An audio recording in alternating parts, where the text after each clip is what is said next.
If you enjoy these stories or this content, please join us on the Freedom from the Struggle podcast, where we'll continue our discussions on demons and spiritual warfare. You can listen every Wednesday night at 7 p.m. Central Standard Time on most podcast applications. You can also find us on YouTube and Rumble. We hope to see you soon.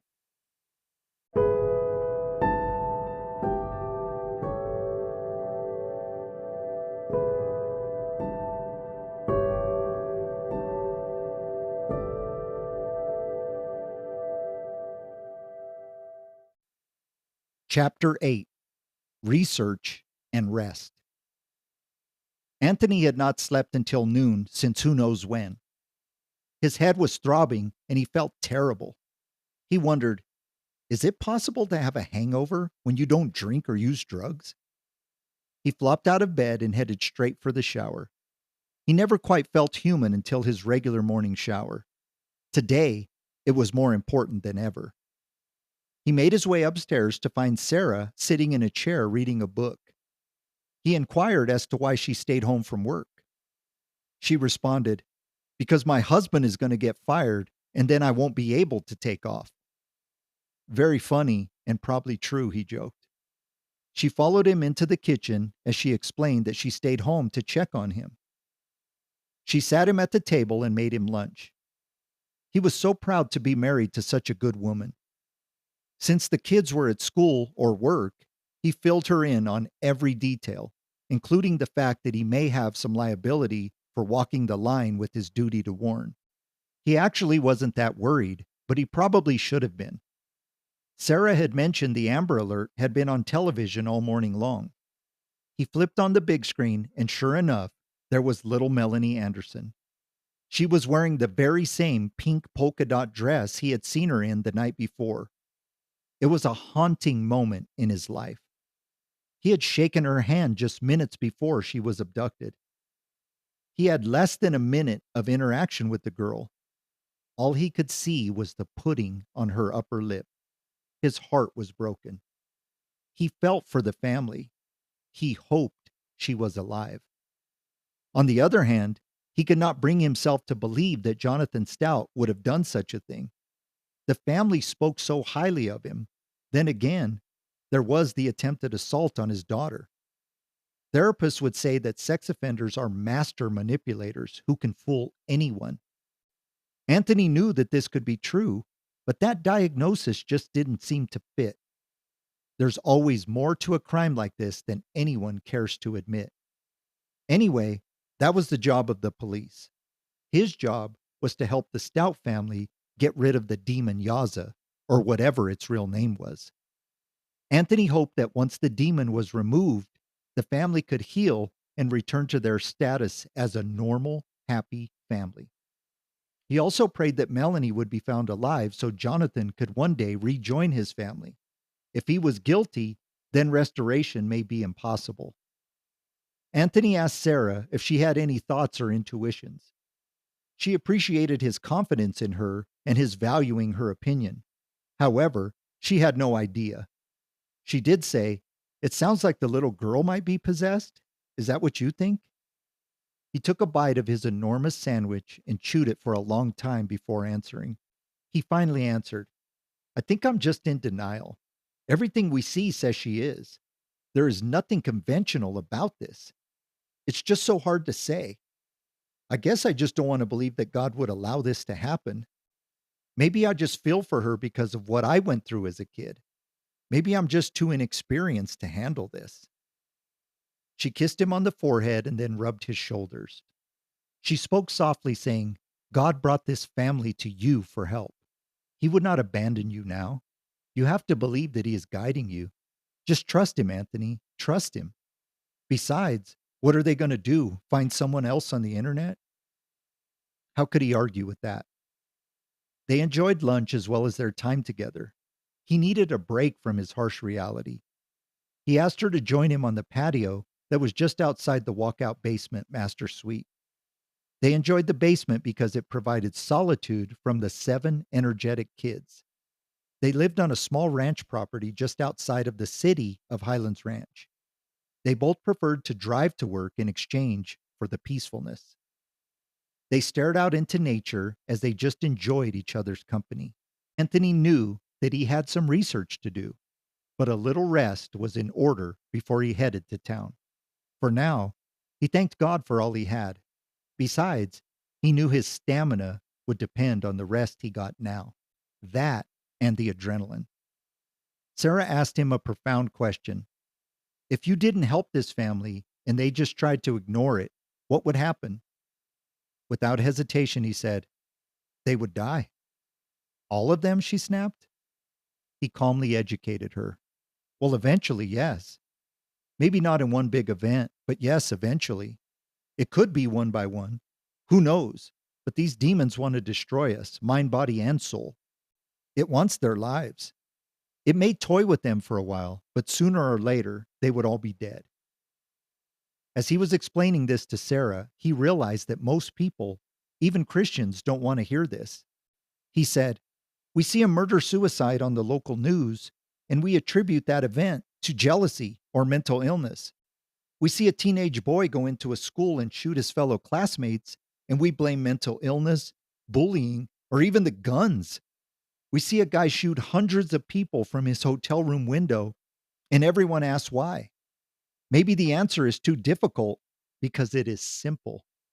Maybe it's demon possession.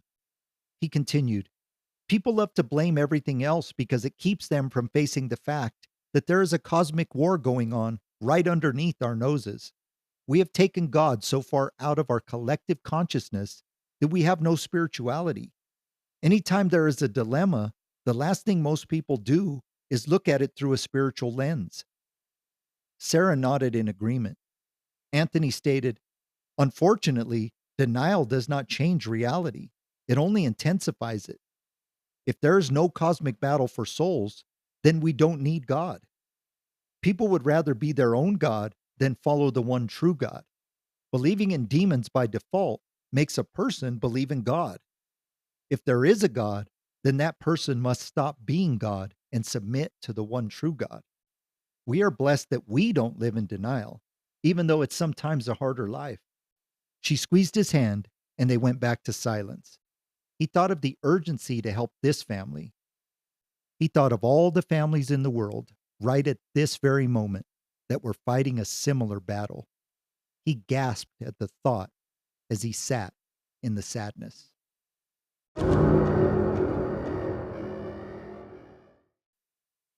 Anthony went upstairs to the office that resided in their loft. It reminded him of the drama that was playing out in the Stouts loft. In his mind, he could still see the demon that morphed into a girl to fool Christina. He wondered if the evil was simply manipulating the girl, or was she actually possessed? He shook his head to clear the cobwebs before bringing up the browser on his laptop.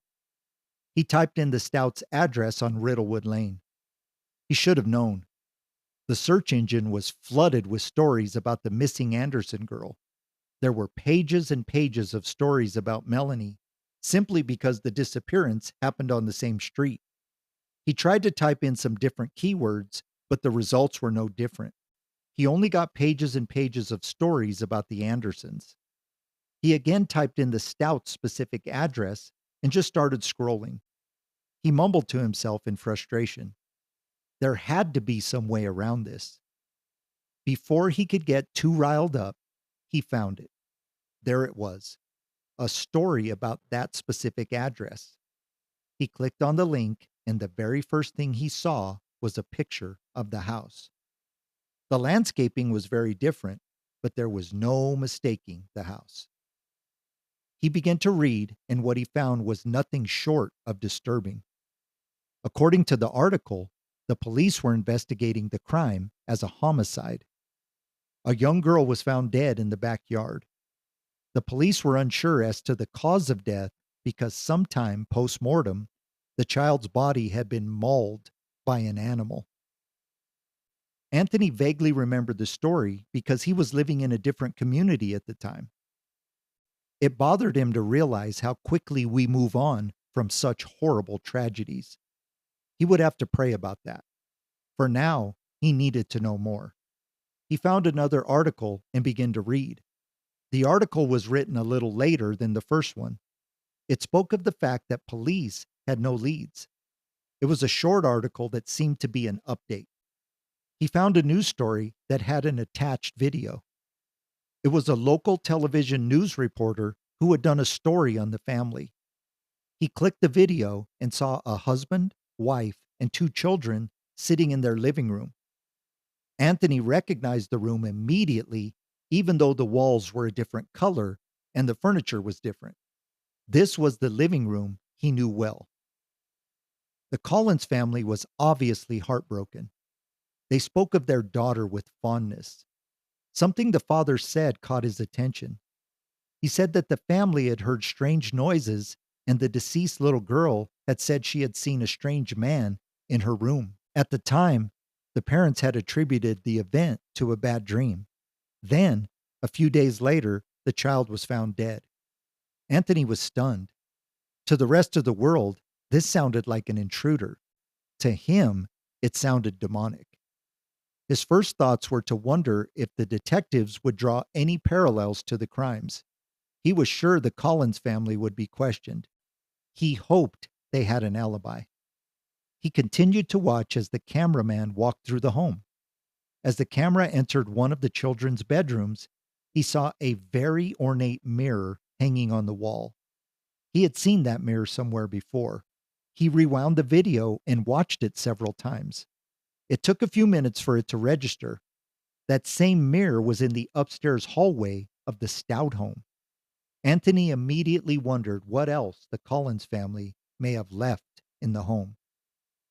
Anthony now had something to go on. He wondered if there was a way to find the Collins family. He was a pastor, not a detective. He also had some questions for Pamela. As he took some notes, his memory clicked into place. He remembered the nightmare.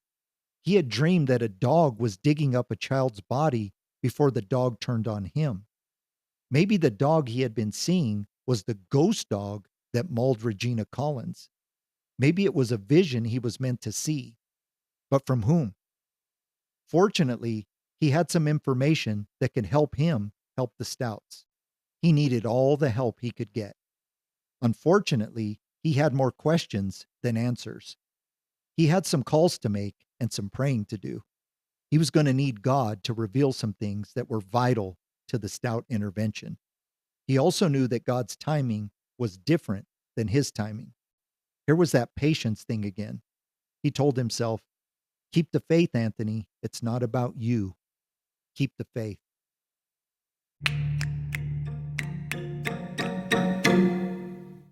Joshua, Julie, and Anthony met at a local restaurant to discuss the past, present, and future as it pertained to the Stouts. Joshua had called the Douglas County Sheriff's Office and confirmed that the Collins murder had not been solved. Julie had been praying, and God had revealed that one of the family members had summoned the demon. This all seemed to line up with Anthony's theory. He shared with them what he thought might have happened. He had confirmed with Pamela that the previous family had left only one item, the mirror. Pamela explained that it was too beautiful to throw away. They had moved it from one of the bedrooms to the hallway for all to use. Anthony explained that he believed that this was a conjuring mirror. Joshua asked, "I don't mean to sound like a rookie, but what is a conjuring mirror?" Anthony answered, "It's a way to summon spirits. It's just like another tool, like a Ouija board or a crystal ball. Some use it to see the future. Others use it to get answers from a spirit. We have all heard of a conjuring mirror. We just didn't realize it. Remember the phrase, mirror, mirror on the wall? That was a conjuring mirror." The pastor continued to explain his primary theory. He assumed the previous family may have used the mirror to summon a demon. He believed that the Collins family battled that demon with little to no help. They lost that battle. Anthony concluded that one of the family members who was possessed killed little Regina Collins. He could not be sure, but he believed the family made a pact to keep this from the police. First, no one would believe them.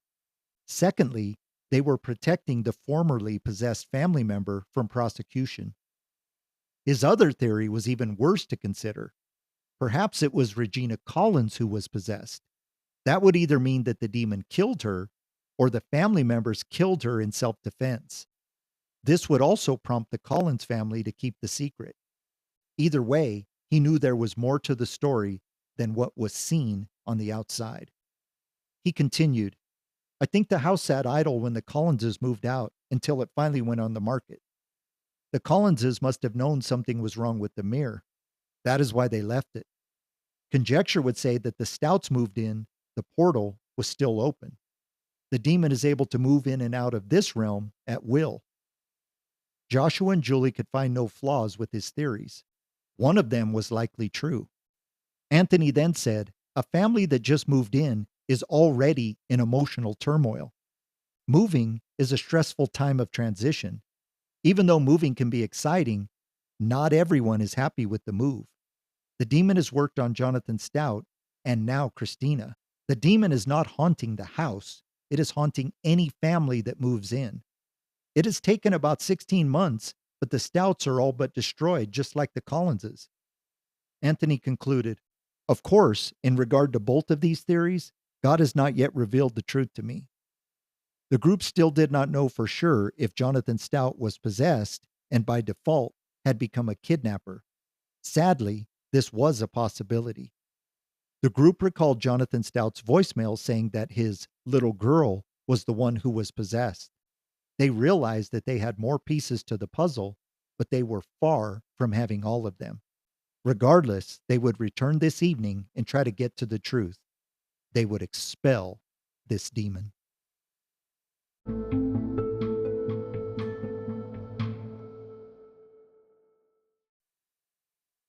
Anthony decided to stop by his favorite bookstore since he was in Highlands Ranch. This was a short drive from the church and from the Stout home.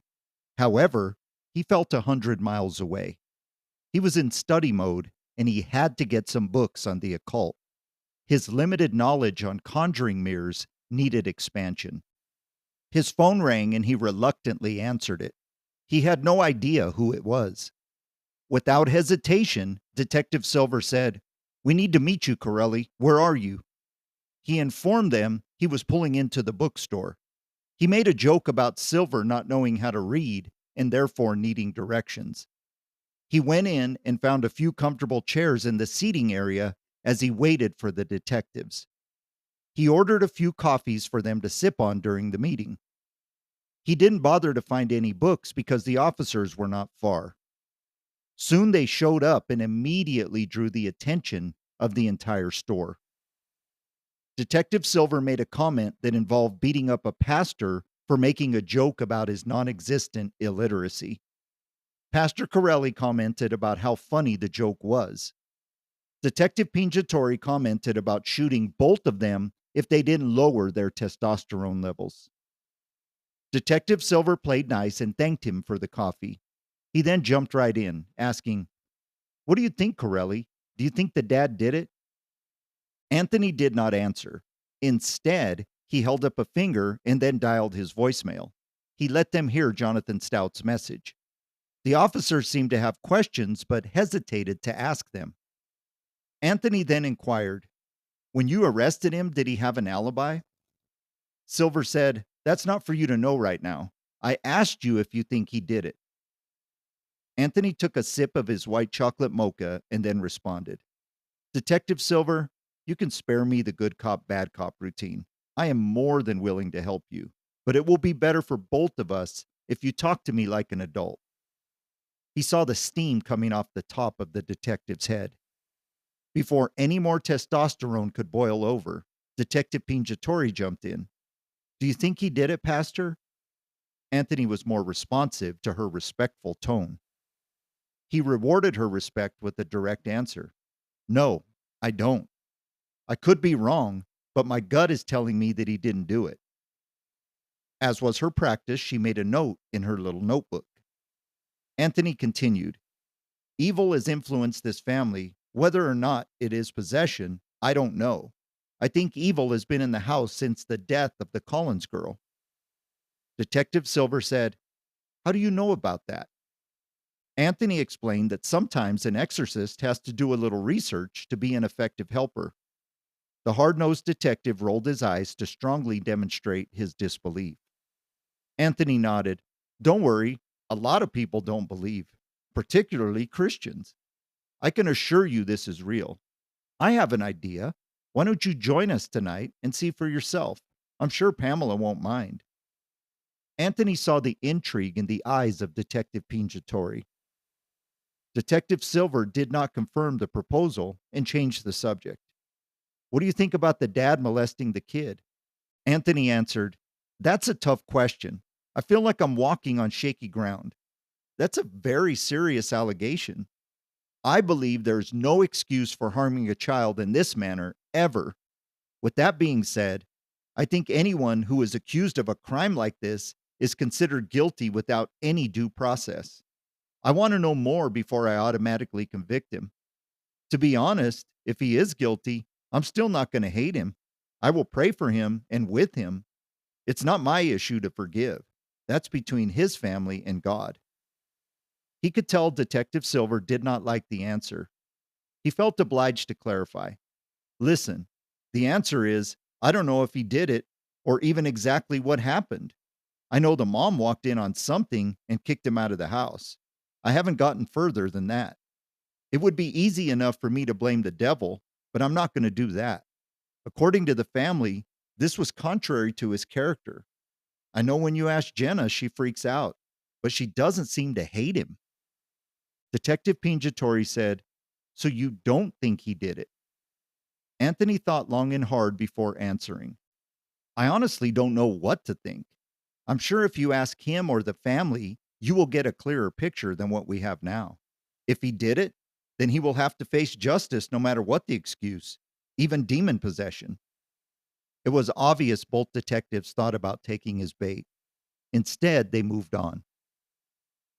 They looked at their notes, making sure they had covered all questions. Detective Pingatori asked Anthony, "Are you serious about us joining you tonight?" He said, "Hold on a minute." He called Pamela and asked her permission. She quickly agreed. It turns out that she had just had a terrifying experience while the kids were still sleeping. She did not feel safe and wanted this over. Anthony said, "You're in. I just asked that you let us do our thing. You are there to observe." Detective Silver said, "You aren't running the show, Corelli. I am." Anthony said, "I'm running this show. You are running the investigation. Those are two very different things. What is your problem anyway? Do you hate Christians or something?" Silver responded, "I don't believe in this hocus pocus crap. I believe in what I see." Anthony said, "Be careful what you ask for. You might just see something that forces you to believe." They agreed to meet at the Stout home at 7 o'clock. As they were walking away, Detective Silver turned back and asked, "What is your deal anyway? You seem way too hostile towards authority to be a pastor." Anthony responded, "Oh, I respect authority. I just don't like cops who think it's their job description to talk down to everyone. You are not at war with society, detective. Most of us are decent people." Silver sat in contemplation, so Pastor Corelli continued, "Unfortunately, most of the cops I meet are like you. You should take a page out of your partner's playbook. She gets it. So, to answer your question, I don't like cops. I do respect the profession of a police officer. Maybe if you were a little nicer, you might make a believer out of me." For the first time, he saw Silver crack a smile. The tough guy detective smirked and said, "Don't count on it." They all shared a laugh and the detectives walked away. Anthony called Joshua and told him to make room for two more. Joshua agreed to pass the news on to Julie. Then Anthony went on about his business of finding some research material.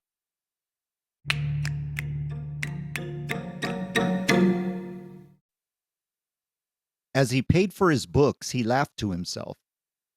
The books were not books a pastor would be caught dead with.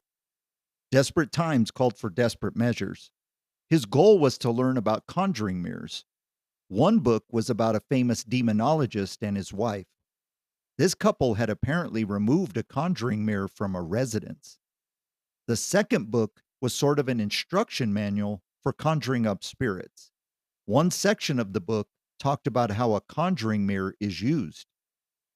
Anthony went to a nearby park, found a bench, and began reading. The first book outlined a real case and how the demonic attack progressed. The story of the conjuring mirror concluded with the demonologist removing the mirror after an exorcism was performed. The second book gave details on how to use the mirror to summon spirits and receive information about the future. From what he could tell, the mirror could provide a spirit guide to help the user obtain desired information. He knew from experience that many occult practices promised a benign encounter with spirits. What users don't understand is that they are inviting demons into their lives. The devil is a liar. Deception is his game. This is status quo for the demons. For Anthony, the story was always the same. Someone tried to have fun and accidentally brought a demon home for dinner.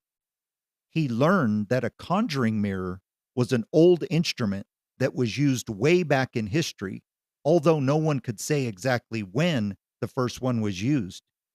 It was assumed that they had been around since the invention of mirrors themselves. Anthony considered the mythological story of Narcissus falling in love with his reflection in the water. He thought it was probably a demon telling him how great he was. He then thought of more recent times where children were told to look into a mirror with the lights off as they recited Bloody Mary 3 times. Conjuring mirrors, or speculums as they are sometimes called, have been in our conscience for a long time. We just never put the pieces together. It made the pastor consider what other demonic devices are hidden in our culture. His research had given him a place to start when the group reconvened. He wondered if the demon would lie dormant tonight due to the attendance of the detectives. Somehow, he knew that once the provocation began, the detectives would be forced to second guess all that "I only believe what I see" nonsense.